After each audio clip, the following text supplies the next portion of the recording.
Have you ever been robbed? Was not fun at all and not a great experience. Now let me tell you a story when I got robbed. So this story takes place back in middle school when I was in 8th grade. So this story starts out when I was chilling on a Tuesday afternoon playing Fortnite. And my boy, we'll just call him Jaden. And Jaden calls me up, so I put the controller down and he's saying, let's practice for football because we have 7-on-7s coming up soon. So I was like, alright, bet. So I hang up and he tells me to meet him in the park in 20 minutes. And to get some context, this park is not the safest park. Like there's always homeless tents on top of the hill.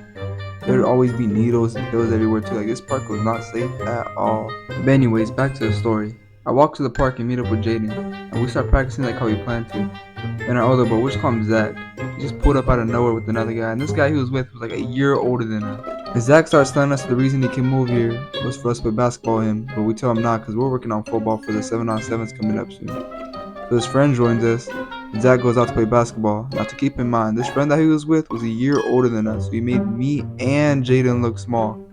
But he was practicing with us, and then someone called him, so we have to go make a phone call. But me and Jaden just said alright, and went back to playing catch. And these three guys, all black ski masks, started coming down from the hill.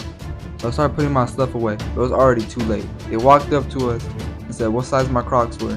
And me being naive, said the size they were. And they said word for word, that's my size, homie. That's when I realized I'm cooked.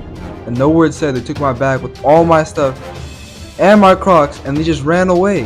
So I started chasing them because they had everything, my phone, shoes, and who was I gonna look like? Coming home and my mom was saying I have everything missing. All I had to run with was my socks. I see the friend who's making a phone call start chasing them with me, and me and him are both chasing them into a random neighborhood. Keep in mind, it is dark, and these guys with all my stuff was wearing all black, so they blended in with the dark. And then they ended up disappearing out of my view, and the friend that was chasing them with me. I started walking around trying to find them, and then they pop up out of nowhere and said this whole thing was a prank, and they're all in on it. Even the friend that chased them down with me was in on the prank. They gave me my stuff back, and I still had the adrenaline running through me. So I speed walked back to the park, and there was Jaden sitting in his mom's car waiting for me.